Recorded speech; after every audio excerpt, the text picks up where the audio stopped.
So our guest speaker today, Rabbi Bachman, we had this conversation. When I first met him, I gave him a tour around the building. Didn't expect to get into some of the conversations we got into at the time, but one of the things that he mentioned to me was that he travels around the country consulting for small synagogues in transition, many who are trying to figure out, can they survive and how will they do that? And what I've learned is that he, at the time, was the senior consultant, let's see if I can find that organization, the senior consultant for a place called the Jewish Community Legacy Project, which I had never heard of before. And their mission statement is, every small congregation deserves a strategic and supportive planning partner to maximize its potential and legacy. So they're the only Jewish organization that works exclusively with small Jewish congregations in the US and Canada, where they help the congregations plan so they can successfully address their current challenges as well as prepare responsibly for the future in order to ensure an enduring community legacy. Who knew? The guy next door happens to know this place and has worked for them and has the experience for doing these things and will be a future resource. So we're fortunate to have Rabbi Bachman here recently. He gave a talk about the history, memory, and civic responsibility, memorials, and the ethics of Jewish life just 2 months ago. And he was talking about Belarus, and he's actually comparing what Belarus to what's going on in America and the importance of memory. From Wisconsin, wound up in my home area, Brooklyn, and now Portland, Maine. He's been around the block. Today's talk is called The Jews in the Heartland, Thriving and Surviving in Small Towns. And without any further ado, as they say, I'm going to ask Rabbi Andy Bachman to come here and share with us his wisdom. Thank you, David.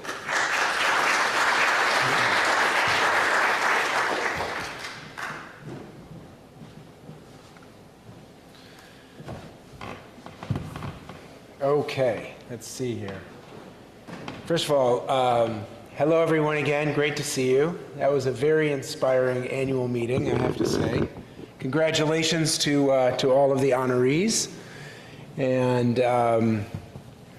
boy, as someone who has served congregations, you did this so beautifully and so well. The expressions of gratitude and the warmth that you are all so obviously sharing with one another. It's just really, really nice to see. As someone who, as David said, has traveled throughout the country and met a lot of communities and has served a few communities in New York, I don't want to say things are one way or the other, but there are some places that really get things right, and there are some places that struggle with getting things right, and I'd have to say that you all have really gotten it right. It's very special to be amidst a Jewish community where friendship and community and the ethics and the core values of who we are as Jews are very apparent at the center of the ways in which you all interact with each other, and that's a credit to all of you, and then a credit, as David had mentioned, a credit to the legacies that you inherit, the values you inherit from those who had leadership positions in this historic congregation before you. So I think you all deserve a round of applause for being such a wonderful, supportive community. That's me. You don't want to see me. You can see me. I want to share just a few thoughts off the top of my head for this framing for the conversation, the presentation I'd like to make this afternoon. As David had mentioned, I grew up in Milwaukee. When one compares to the size of the Jewish community in New York, which I served for more than 30 years, Milwaukee in relative terms is a smaller Jewish community. We were about 35,000 Jews or so in the 70s and early 80s when I was growing up in Milwaukee. It remains about there, maybe a little bit smaller, but even in a place like Milwaukee, there's demographic changes and there's shifts in population, and there are some synagogues that are even closing, or if not closing, merging. So challenges in whatever size of the city where Jews, cities where, or towns where Jews are, those challenges are always with us for sure. But I had a little bit of a sense of the differences between smaller Jewish communities and, of course, larger Jewish communities, having lived in places like Milwaukee and then New York, Jerusalem and Tel Aviv, and really, seeing the differences of what scale means to a Jewish community, and how oftentimes the smaller a community is, the more important it is for those members of the community to really roll up their sleeves and do the work necessary to make sure that the sacred spaces of a community thrive and survive, and to also make sure that the human capital, the human beings who occupy these holy places, are treating each other in such a way that makes the space itself always a welcoming space, so that new people can come in and younger families can come in and new generations can be inspired to take part in Jewish life. I served primarily in pulpits in New York, at Hillel's in New York, Jewish community centers, and then, as David had mentioned, spent the last few years as a senior consultant with the Jewish Community Legacy Project, where I had the opportunity to travel around the country and visit small congregations, some of which I'm going to show you pictures of and tell you stories about. But the real transition for me, and what really awakened my consciousness to small-town Jewish life, was what came about the first year that I left the pulpit in 2015, 2016, and I spent a year working at the 92nd Street Y in Manhattan, and was introduced via a friendship to someone named Macy Hart, who founded the Institute of Southern Jewish Life in Jackson, Mississippi. Macy was a camp director, Camp Jacobs in Mississippi, for the earliest part of his career. And he started to see something going on in the 13 southern states, which is that Jewish communities were shrinking in size. Some Jewish communities were actually beginning to disappear. And fewer rabbis were showing up to serve these historical communities, many of whom had been around since the 1850s, 1860s, 1870s, and started to ask the question, well, who's going to take responsibility for making sure that there are rabbis, there are cantors, there are educators, there are people who are willing to serve these communities while they're still around? And he mapped out the 13 southern states, and then created this really interesting template of places that had full-time rabbis, that had part-time rabbis, and that had no rabbis. And over the course of a few years of that work, he slowly saw the needle move, but very definitively move, to a time in which the majority of those communities no longer had rabbis, but they still had Jews. And there was always going to be the question of, are these communities going to fade away and have to ultimately shutter their doors? Or are some of these communities going to meld and merge with others and actually have a kind of revival?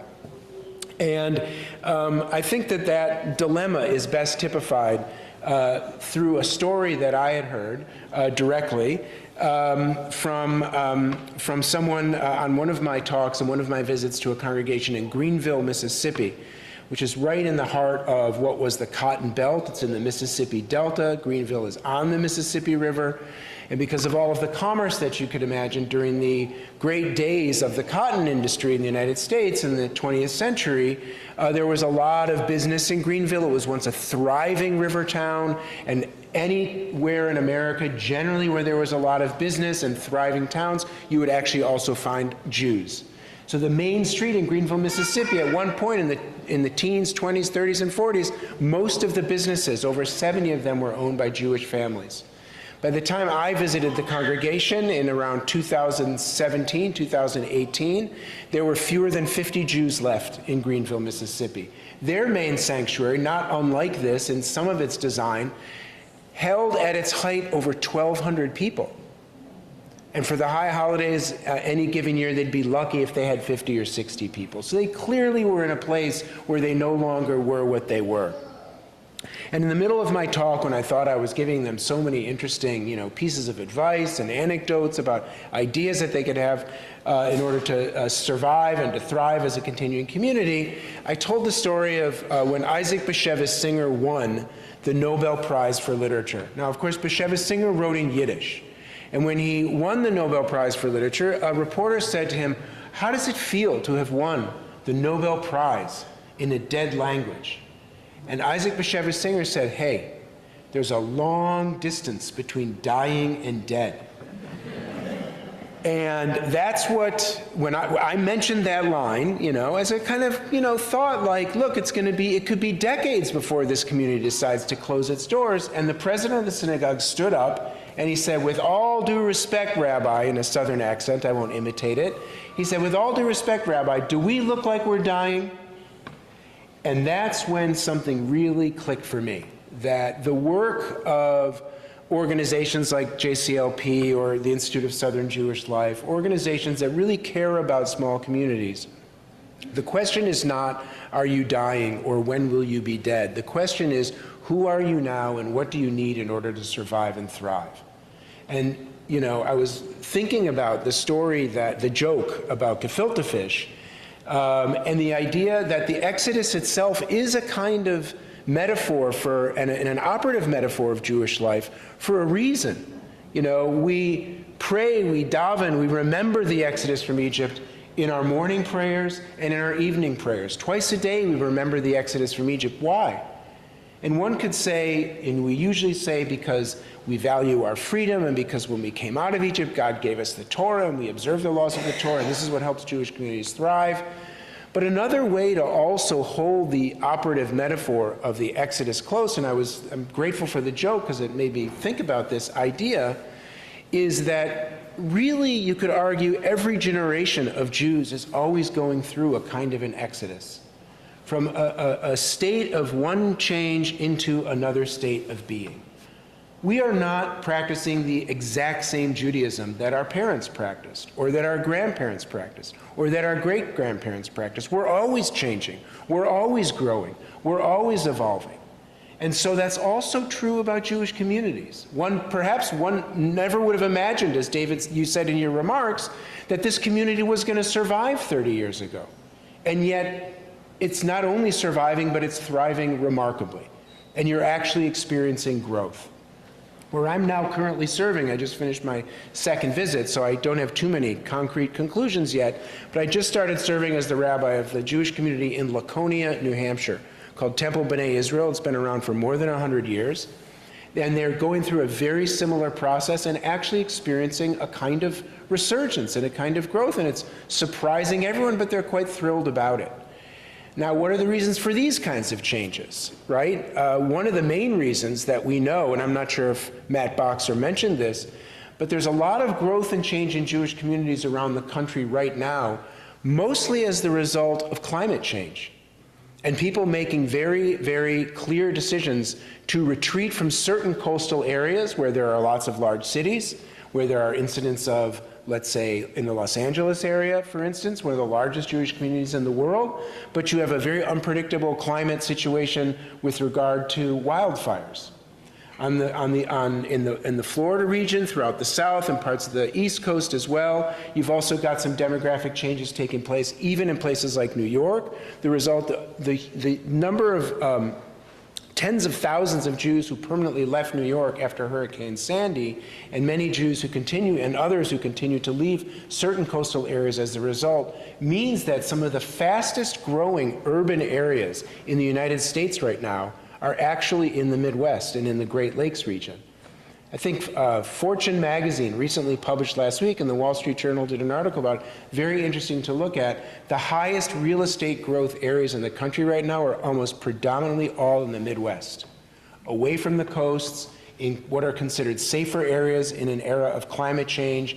And of course, also something that comes up in a lot of urban areas as well. We experience this in Portland, where the whole question of affordability for young people no longer can afford necessarily to live in larger cities, and that includes young Jewish people. And so there are assumptions we might have been operating on 10, 15, 20, 30 years ago about what Jewish communities were going to look like in the future, but because of climate, because of affordability, because of shifting demographics, we don't really ultimately know what the stories are going to be with synagogues and houses of worship and things like that. I'm sure you heard from Matt Boxer for a whole host of other reasons why there are changing demographics in the Jewish community, so we're not going to necessarily get into all that. People defining identities differently, according to the Pew study, a diminishment of faith and therefore less motivation or less interest in joining houses of worship. These are all kinds of things that synagogues, churches, even mosques are facing in all sorts of interesting ways, and this affects changing and shifting demographics and so forth. But for the purposes of today's presentation, what I want to do is through images, and I did this with you all. Is this, okay, let me share the screen here. Let me do this.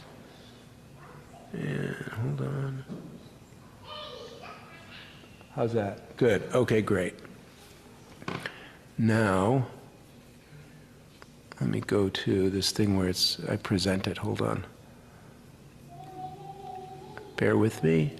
Slideshow, there we go. This is good, cooking with gas. Give it a minute. Come on, Google. Be my friend.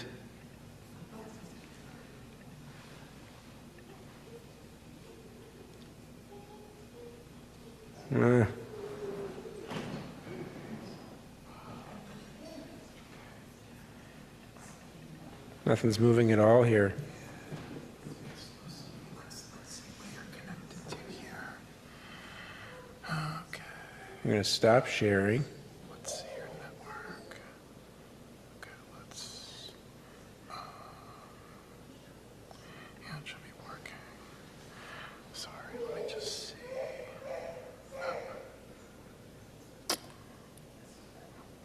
Let's try.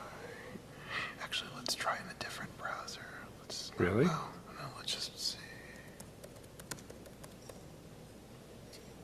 Speed test. Yeah, it should be fast. Okay. Okay. So why don't you just you could just try it again. Try and share again. Well, actually, why don't you go back? Try and to, load the. Go back to where you had the photos and just kind of, just kind of refresh the page. Let's see what happens there. All right, that seems better, right? I don't know. Okay, so We'll find out. yeah, you try to share the screen again. Yeah. Voila. Okay. Good. Great. Okay.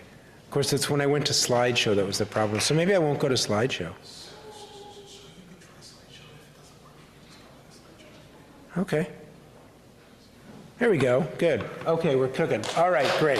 Thank you so much, Joseph.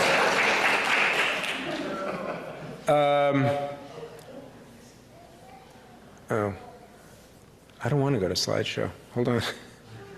I guess, okay, I'll play with the pause button. Okay, so this story starts in Lake Charles, Louisiana.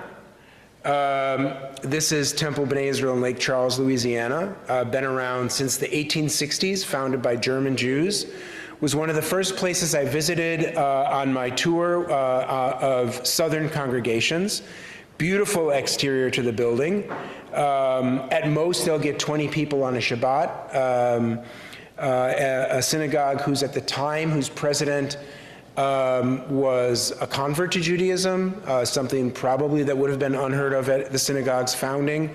For a lot of, and I noticed, one of the first things I noticed here when David first showed me the synagogue, a community that deeply honors not only its Jewishness, but its Americanness. And I always look for this when I go to visit synagogues. I look for the ways in which, and this was a very common thing that you see in the material culture of synagogues, I look for the ways in which the community memorializes the Jews who died serving the country in the First and the Second World War. I'm interested in it really from an aesthetic perspective, because oftentimes these memorial plaques, as you can see yours lit up in the back, are some of the most beautiful ones. You'll see the American eagle here. Temple Sinai pays tribute to those who have left our midst to fight for our peace and freedom, and they're permanently remembered there. I want to say something about material culture as you look at this beautiful watercolor of Hanukkah, and I'll show you another watercolor painting of Yom Kippur. These hang on the walls at Temple Sinai in Lake Charles. A third of Shavuot.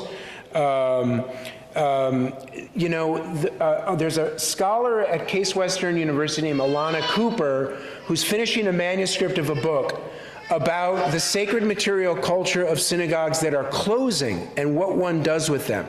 Just imagine, God forbid, that Eitz Chaim decides to close, and you look around and you ask yourselves, what are we going to do with all of this material? Where will it be stored? Who will want it? Who will preserve it?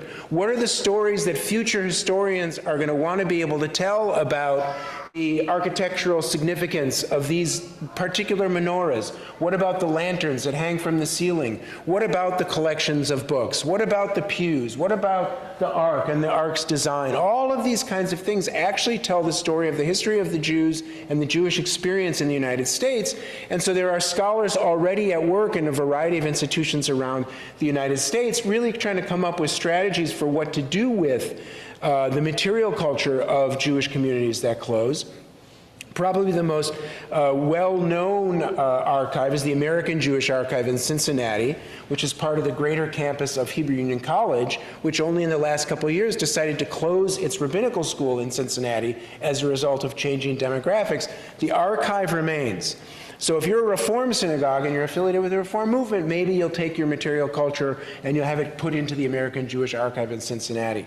But one of the things I've learned over the last few years is there's actually also a much faster growth rate of local Jewish historical societies that are cropping up and that are really positioning themselves to be the storytellers of American Jewish life during this changing landscape. And so here in Maine, for instance, you've got the Jewish Museum in Maine, right at the Eitz Chaim Synagogue in Portland. And then you have a couple of other active archives, both material and digital, both here in Maine at University of Southern Maine, and then what is in the works is the transfer of a lot of digital material right now to the Center for Small-Town Jewish Life at Colby College.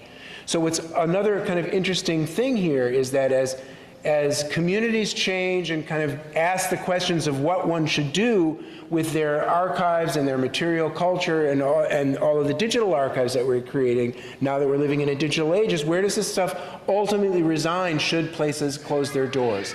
And this is very important, and we should realize how important this is, I think, or appreciate, especially as a Jewish community, how important these kinds of decisions are, because we're the people of memory. We're the people of the book. We learn from our past, and we know from our learning from our past that that's actually one of the key things that regenerates our present and our future. So I like to tell communities, don't be afraid to ask about how you preserve your past. It doesn't mean you're dying. It's actually the gift of legacy that you give to future generations to preserve your past. So back to these wonderful watercolor paintings, which I'll toggle through again. A nice gay Jewish boy from Lake Charles, Louisiana, made these paintings, and his name was Tony Kushner, which I always love telling that story because I think that, I think most people who know Tony Kushner's great work, wouldn't ordinarily think that as a 16-year-old boy riding around Lake Charles, Louisiana, a Jewish kid, clearly a minority, and a gay Jewish kid, really a Jewish minority, poured his creativity and his work into the life of his synagogue. One of the things that was pointed out to me when I visited these beautiful lanterns that hang in the library at Temple Sinai were also his own restoration work as a 16, 17-year-old kid. On Shabbos afternoon, he'd get on his bike and ride around and he'd visit little different junkyards and he'd find different things to restore and then bring them back to the synagogue. It's just amazing, the artistic energy already at work in this kid. And if you just want to see him, you can try to, for those of you who are sitting close enough, you can see. Here's Tony Kushner at his confirmation service at Temple. But if you show you this picture later, he looks exactly the same, basically. The great, and so in case some of you don't know, he's the great Pulitzer Prize-winning playwright most famously of Angels in America, his great trilogy about the AIDS epidemic in the United States, and a prolific writer. I also love these pictures, if only because the boys are wearing robes and white shirts and black ties, and the rabbi, of course, is in a robe, and the women are, have bouquets of flowers. And these really are also, and this is only 1972, but I don't think there's a synagogue in America. Very few even do confirmation services anymore. And certainly no one would ever dress up this way anymore, generally for a confirmation service. The other piece that you're gonna see as I toggle through some of these some of these photographs is as I continued on this journey from Louisiana into Mississippi, a lot of Jewish communities that are a part of the American landscape are also in areas of the country where other very important historical things happen. So Jewish communities that were in the Mississippi Delta, where there were job opportunities and where Jews played a critical role, we know famously from the 1950s and 1960s in the civil rights movement, but Jews were often builders, especially German Jewish communities were often builders of these towns. In some of my research, I've seen, for instance, that where I'm from, Wisconsin, if you look across the central band of the state, La Crosse, Eau Claire, Oshkosh, Wausau, towns you may have heard of, the first mayors of many of these towns were actually Jews who moved to these towns from Germany following the failed revolutions of 1848, came to the United States, went to the Midwest, and established towns, established businesses, and then moved up the ranks in politics and became leaders of their communities. So the idea that Jews are always a part of and always have been a part of the civic fabric of the places where we live, as well as an important part of the religious life, is something that I always often go looking for when I'm in these areas. And so if you're in the Delta and you're visiting a Jewish community, it's also kind of fun to go see, like, where did Muddy Waters grow up, if you're a fan of the blues.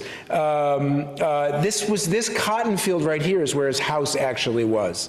And I just found this picture to be so unbelievably evocative. There's Robert Johnson. He's painted on the wall of a house in Clarksdale. There's the Crossroads, for those of you who know the famous story about Robert Johnson.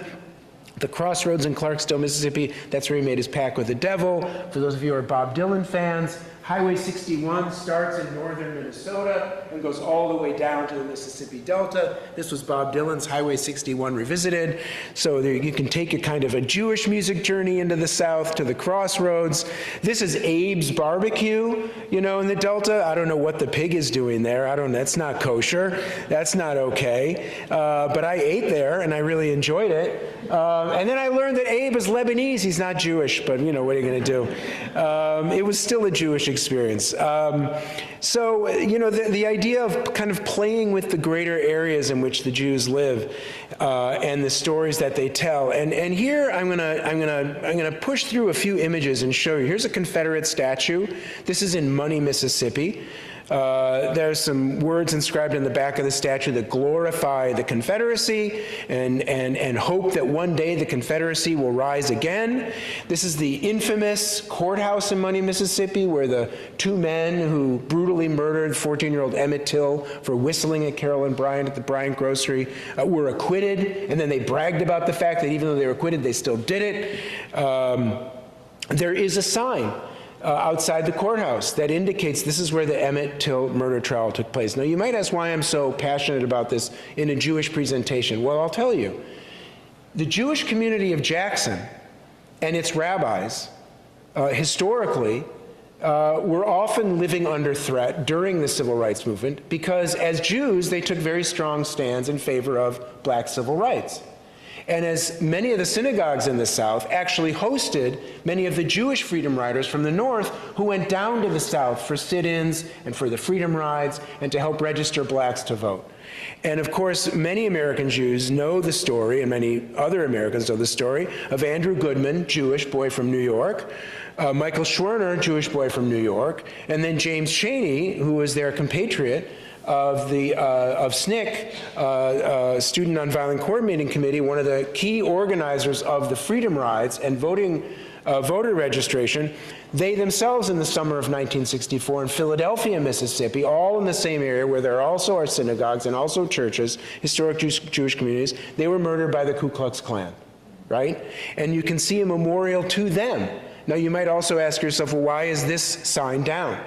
And that's because still today the Klan exists. And still today, the Klan will tear down signs that try to memorialize the civil rights movement. And the Jewish community of Jackson and other leaders in the South go back and make sure that a new sign gets put up. This ongoing, if you will, struggle for equality for all Americans is not just a thing of the past, but something that people wear very close to themselves. This is the church, the Mount Zion Church in Philadelphia, from which the civil rights workers left on the night that they were killed. And so in a kind of not unlike Golgotha, you know, where Jesus was crucified, the two others that he was crucified with in Jerusalem.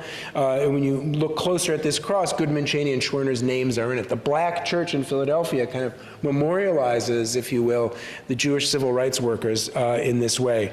Similar moving into Jackson, Medgar Evers' home, a very important part of Jackson's history, but also a very important part of American Jewish history as well. My mentor at NYU, Naomi Levine, before she was vice president at NYU, worked in the legal office in the Civil Rights Division of the American Jewish Congress, which filed numerous amicus briefs on behalf of the Jewish community in support of the NAACP. She worked hand in glove with Thurgood Marshall when he was running the NAACP Legal Defense Fund, and they were critical in working together to pass Brown versus Board of Education to desegregate schools.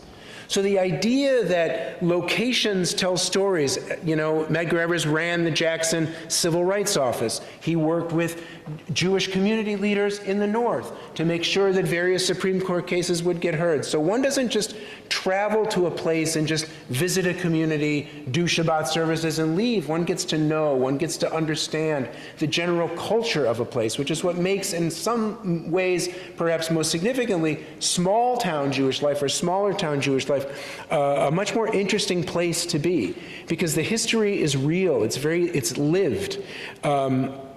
Down in Greenville, Mississippi, which I mentioned before, the president of the congregation is a dyed-in-the-wool Democrat, and he has lunch once a week at a local diner right on the Mississippi River with his 4 best friends, who are all gun-carrying Republicans.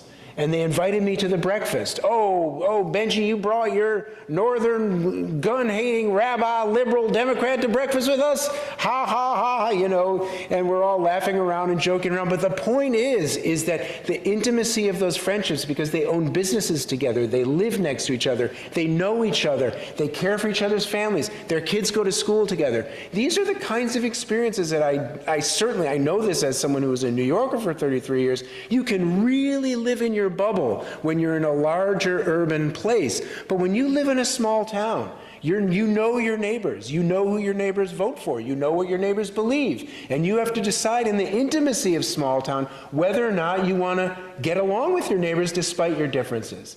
And that is really, on a certain level, if you could argue, before the wave of the Great Migration of Jews coming to America en masse, that's the way most Jewish communities actually lived in Europe for the better part of 1,000 years.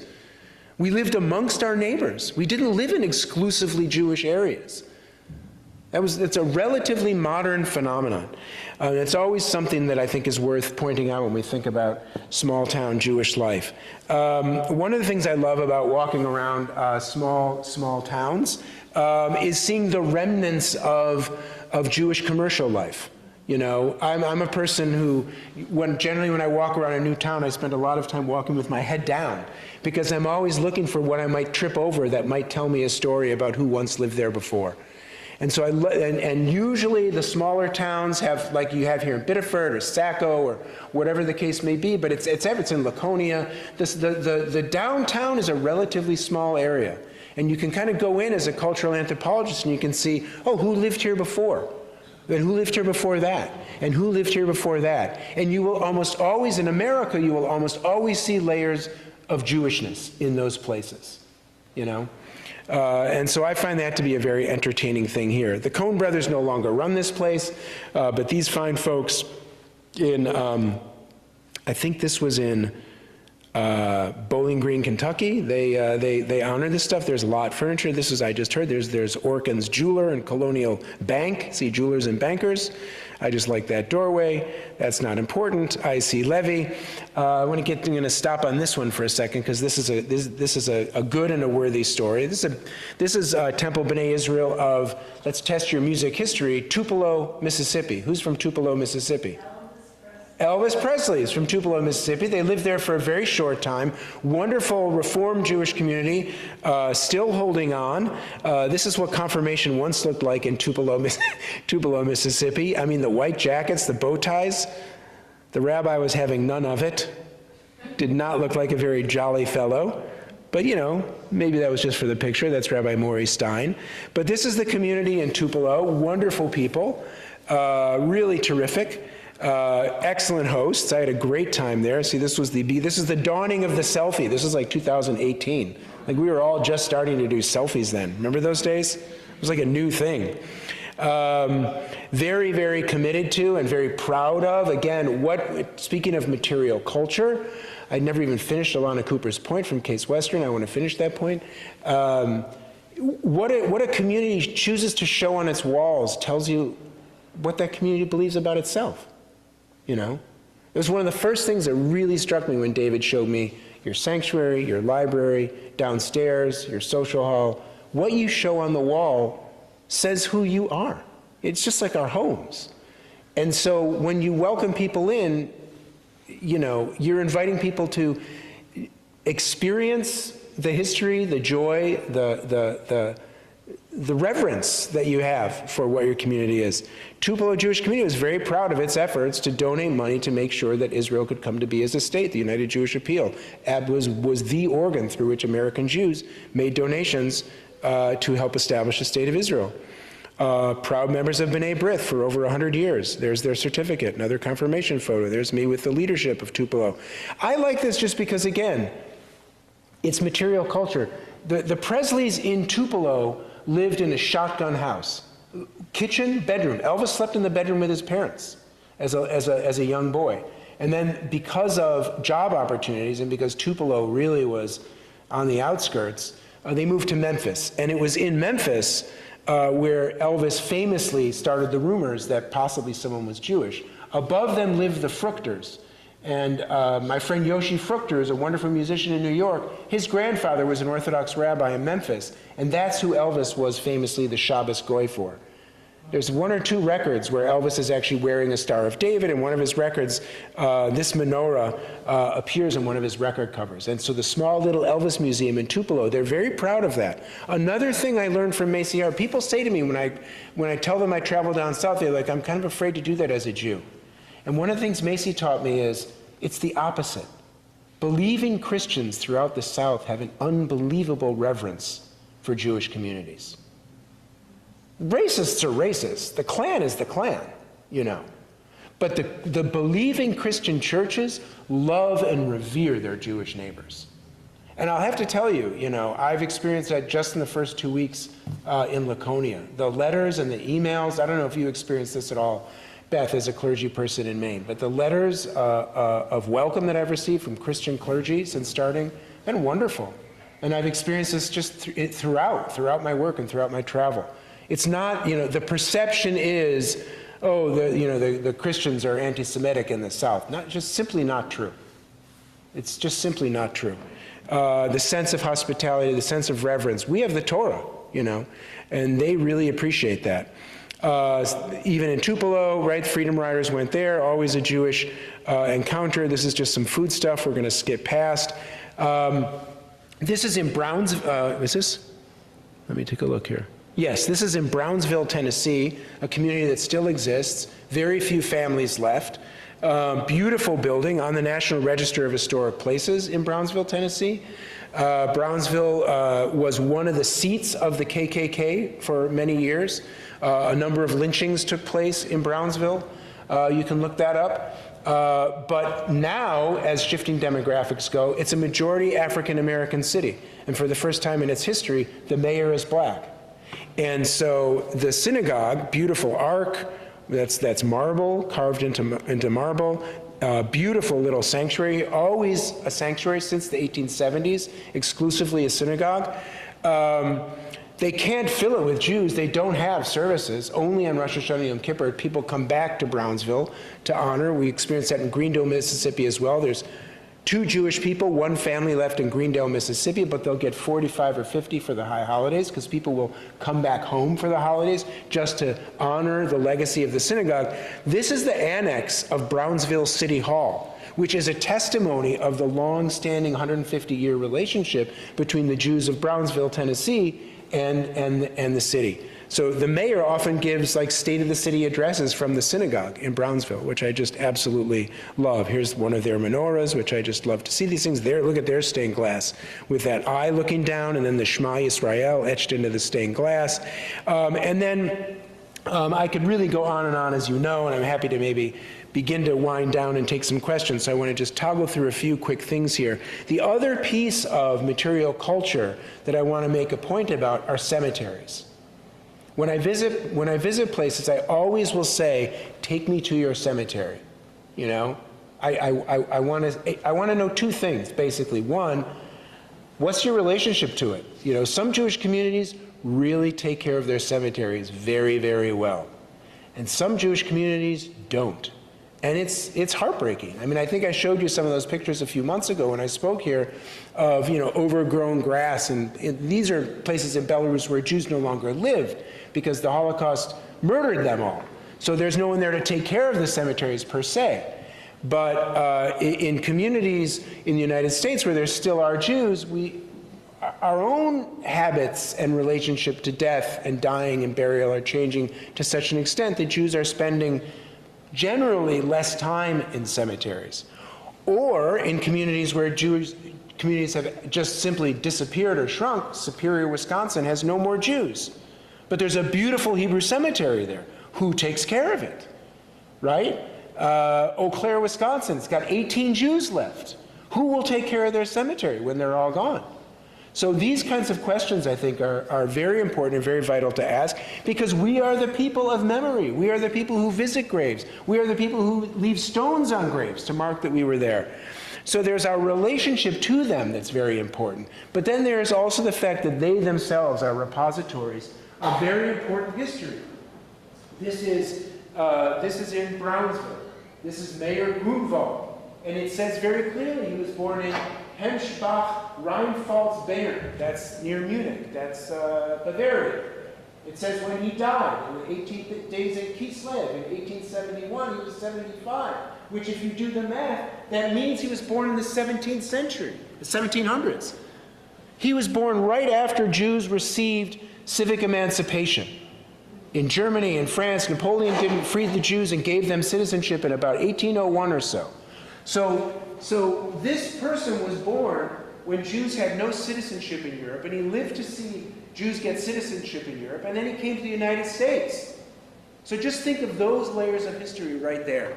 And this is why even our cemeteries, even our gravestones are very important for telling us who we are and where we came from. Another thing I like to look for, which again speaks to American history, this is obviously some kind of Masonic symbol, right? Jews in most places that Jews moved to oftentimes couldn't live in certain neighborhoods, couldn't go to certain medical schools, couldn't practice in certain hospitals, couldn't join certain law firms, couldn't golf in certain golf clubs, right? There were restrictions against Jews. That took a long time to actually undo. But one of the places of a distinct lack of restriction amongst Jews were many of the Masonic societies. And so you'll often see, I'm just going to skip through a lot of stuff here because I could really, truly do this to you all day. One of the places that, one of the institutions that, welcome Jews, allow Jews, and this goes back to our experience in Europe, were the Freemasons. And I want to end with a really great story about the Freemasons. Are there any Kohens here? Anyone who's a Kohen? Yes? Kohens? Yes. So you'll recognize. I also just go look at, I love these, but there are so many different beautiful depictions. So these are the Kohanic, of course, hands, making the shin sign with the hands. you know, our graves really truly tell stories about who we are and where we came from. This is one image that I want to leave you with. It's not going to be the last image, but this was in Greenville, Mississippi. At the Do We Look Like We're Dying, Rabbi? That synagogue. I just love the idea that these stones were planted, and then as the life of the community grew over 150 years, a tree came up amidst the stones. I just think there's something that's so powerful about the idea that this Eitz Chaim comes up out of a place of memory. And this really kind of typifies who we are as a people, our resilience, and so forth. More Masonic stuff. I want to just get to a couple of really cool things here. These are my friends in Sioux City, Iowa, where I had the joy of serving for one high holiday season 2 years ago.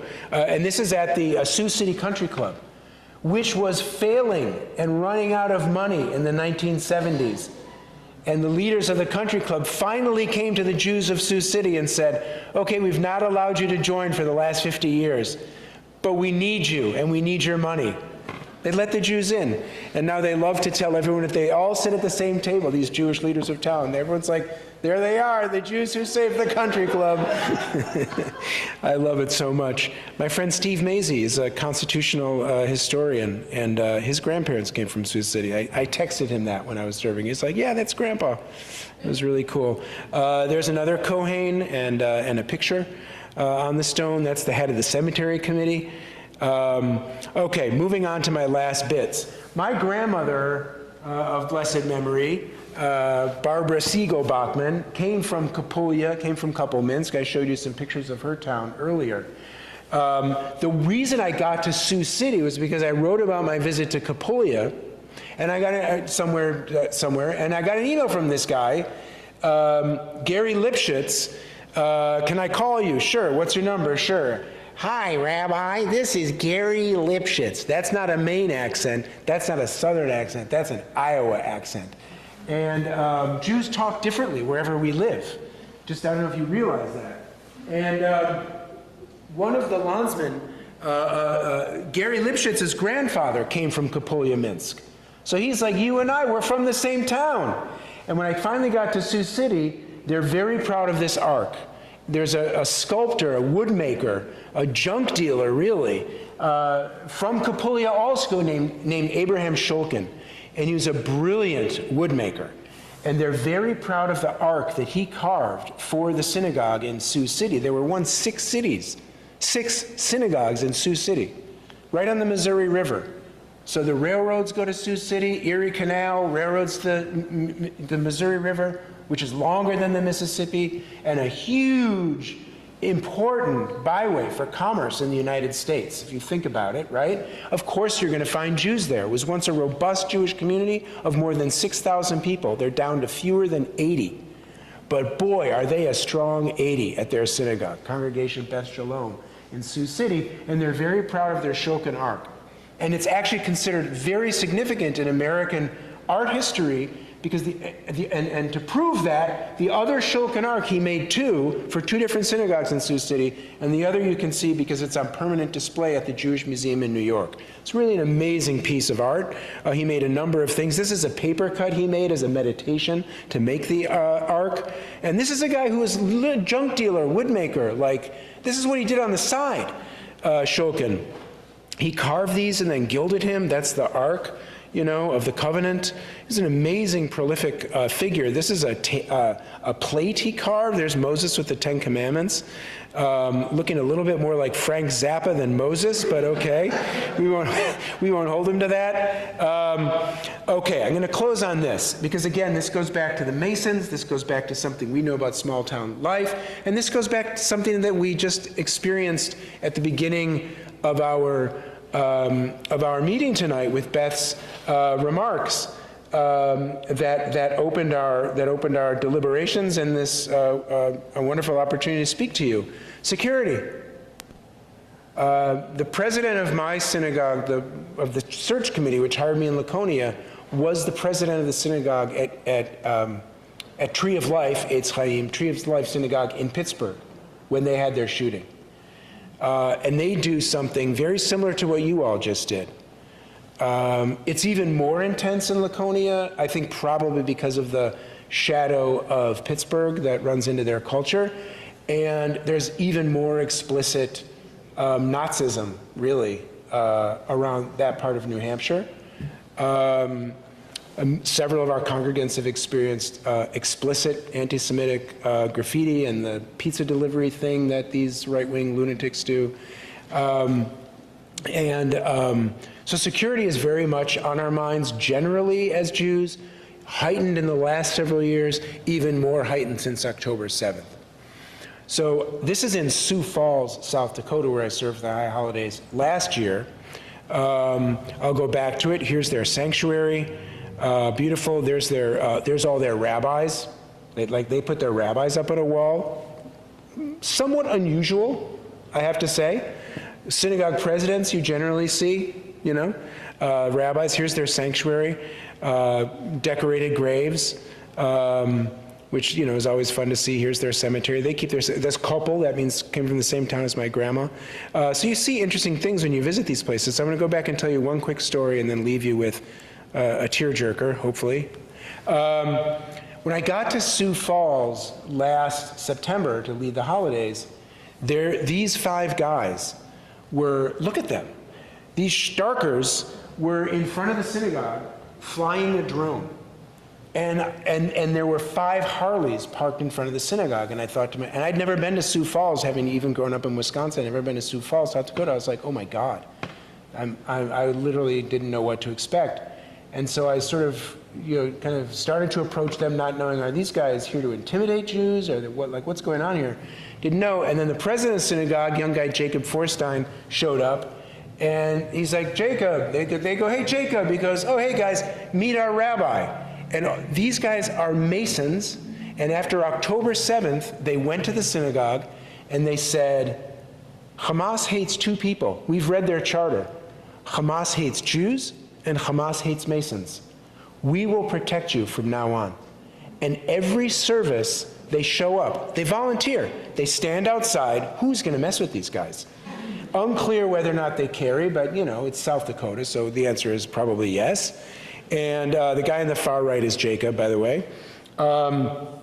And we honored them on the Friday night between Rosh Hashanah and Yom Kippur. We thanked them publicly. They guard the synagogue during the services, and then after services, we lock the doors, and they come downstairs, and they eat with everyone at Kiddush. I mean, just watching them just gobble up like the kugel and the brisket, and it's this sense of mutuality that was really, really, really special. One last thing, I want to say this about change and migration and patterns, and really the opportunity to provide meaning and joy to people when they find their way. Oh, I have to embarrass Yael for a second. I'll get to the tearjerker in a second. Like honoring veterans, I also always look for ways in which not only are veterans honored on the wall of the synagogue, but in looking through the cemetery to see how veterans and those who died in service or didn't die in service are honored in cemeteries. And then again, local culture. Yael came to visit when I was in Sioux Falls, and Yael works in the art world and works with artists down in York, Maine. And so the woman on the right in the jeans runs the South Dakota Art Commission, and just, you know, networked, hey, reached out, I'm in town, I work on art in Maine, maybe you work on art in South Dakota, let's meet. And she said, oh, I'm going to see this Lakota hoop dancer at an old age home in Sioux Falls doing she goes around to old age homes and does presentations about hoop dancing. And so we went.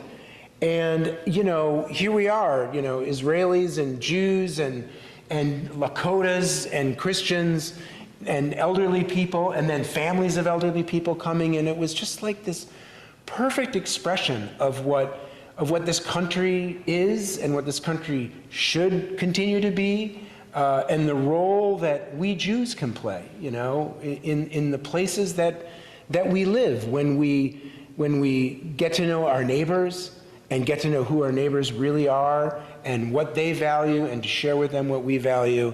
And this is really in many ways what small town life, I've come to learn, exemplifies. This was my neighbor at the Airbnb across the street. He was not Jewish, but I learned that after the October 7th, he started hanging an Israeli flag.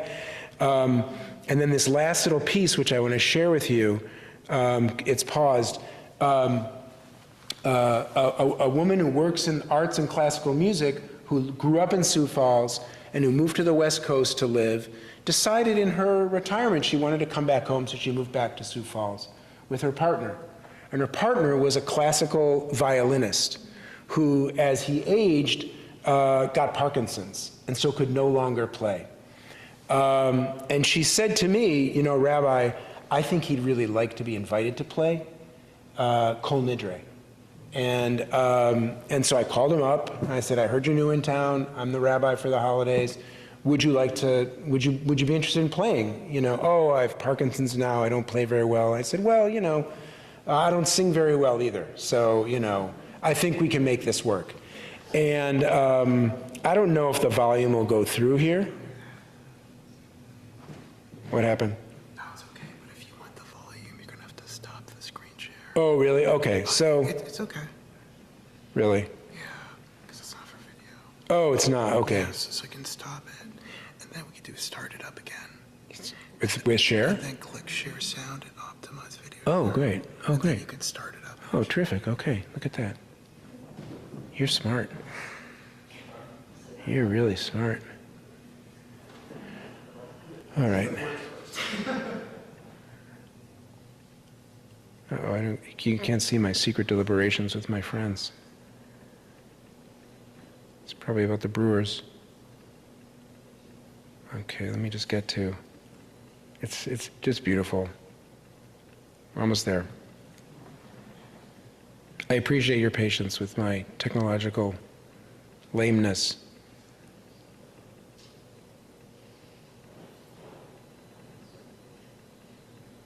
Okay, here we are.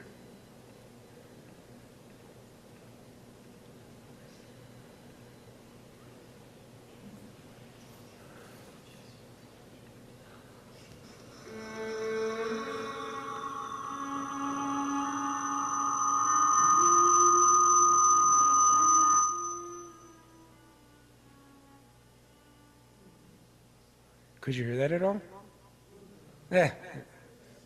No, don't be.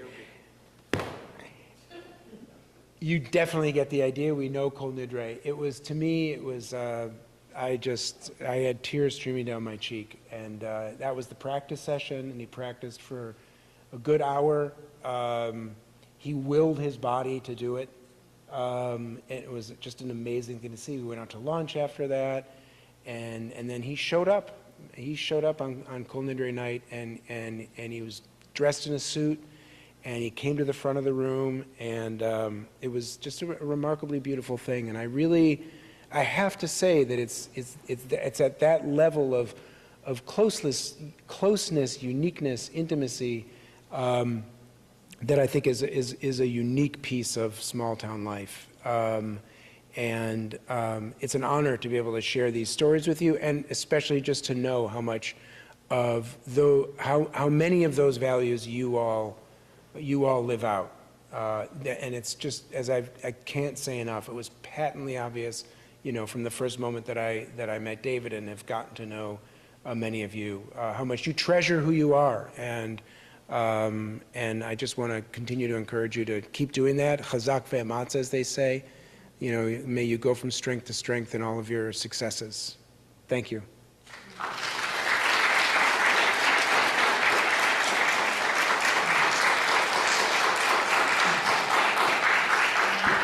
Of course, the dog thinks that we were applauding the dog, but that's, you know.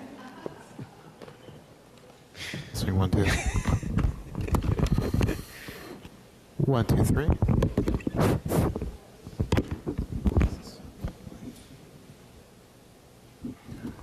Testing 1, 2, 3.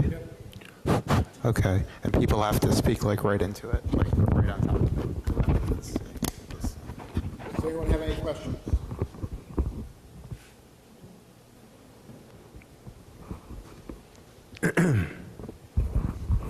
Thanks. I have a personal interest in actually preserving the history in our Jewish cemeteries. And I'm originally from Massachusetts, and in Massachusetts we have JCAM, Yes, the Jewish Cemetery Association of one of the Massachusetts. best. That's done remarkable work taking over the care and maintenance of cemeteries that belong to synagogues that no longer exist. And I'm just curious, in your travels, are there similar agencies or groups like that functioning across the country? There are nearly a dozen, yes. It's a great question. It's an important one. You're right. Massachusetts is really, really good at it. And it extends into, I think, parts of Connecticut, New Hampshire. It extends beyond Massachusetts, but they're really the model for doing it well. My colleagues at JCLP are setting one up in Mississippi. There is already one in the kind of greater Pittsburgh, that area of Pennsylvania. Cincinnati has one that is now expanding into central Ohio. I'm working on establishing a Wisconsin Jewish Cemetery Association. It's something that people are, thank God, finally paying attention to. So I'll get your name afterwards, and I'd love to, partner up in whatever ways, you feel like it. Here in Maine, they're calling it the Southern Maine Jewish Cemetery Association. It really seems to be focused, and I'm involving myself with them. Right now, it seems to be focused just on the 3 or 4 cemeteries in Portland. I'm pushing hard that, so that we expand that, because there are obviously other Jewish cemeteries in the state. It does not exist in the region where I am in New Hampshire. So the people are doing it. I think it is something that people are recognizing more and more. And I have to say, something I alluded to but didn't quite say directly, which is that, people's attitudes towards death are changing. Even amongst, older Jews, I know so many people in their 70s and 80s who are just like, ugh, I'm going to get cremated. And as a rabbi, I've often had that experience doing pastoral counseling and trying to gently say, I really think you should consider burial. You have the family plots. I don't want to trouble you. There's a lot of the usual things that you hear. And I just try to make the point that our cemeteries, until they get plowed over, hopefully never, they are sacred places. In Hebrew, they're called Beit Olam or Beit Olamim, the house that stands forever. They're meant to be repositories of eternity and forever. And I really try to encourage people to stay deeply connected with them. Death culture in America is going through a kind of interesting change. There are parts of it where people are becoming more and more open to it and aware of it. There are death doulas now, and people are kind of more open to the experience of death and dying. So maybe there will be a little bit of a resurgence of interest in cemeteries. I'm not sure, but I'm glad to know that you're working on it yourself and that you're interested in it, because we need more hands and hearts on deck there.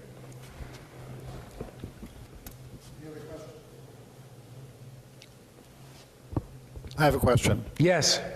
So tell us about your experience in Laconia so far, getting there and being there. Well, I take a right at Arundel. Let's see. It's a community that started Orthodox, and the boom of the post-war was conservative. Now it's Reform. I'd say it's probably on one hand, I can count the number of people who were born in or grew up in Laconia. It's many people who went to camp in New Hampshire. It's many people who've retired to that part of New Hampshire who love the Lakes region. And I would say that the two of you share a similar commitment to getting along with each other, building a healthy, and I really mean when I say this is so important, building a healthy culture of how you treat one another. I've come to learn, I'm 62, and have been working as a rabbi for more than 30 years. Cultures really matter for institutions. And a culture of an institution is like a contagion. If it's bad, the next generation of leaders often imitate that bad behavior. But if it's good, the leaders of the next generation imitate that behavior. And one of the things that's really impressed me in a certain number of communities, and it's, boy, it like the snap of fingers. You're like, oh, this is a good culture. You just feel it. And I didn't think I was going to wind up back in it's a part-time pulpit, but I did not think I was going to wind up back in the pulpit. But it's a wonderful culture. They treat each other right. I'll say as an aside, they treat their rabbi right, where everyone is open and ethical with one another. Communication is open and honest. There's no trickery or games. And I know that sounds strange to have to say that, but cultures really matter. They're enormously charitable. They give away several $100,000 a year that they raise to communities in need in the area. A lot of shuttered stores in Laconia, high rates of homelessness and addiction generally in that area. And the Jews in that community are very much engaged in a lot of those issues. It's a wonderful place so far. I've only been there twice, so, let's see how it is after the high holidays. See if I'm wrung out or not, but I think I'll be okay. I trust them. I'm glad that part wasn't recorded, Joseph. Don't delete it. No, I'm teasing. You're very welcome.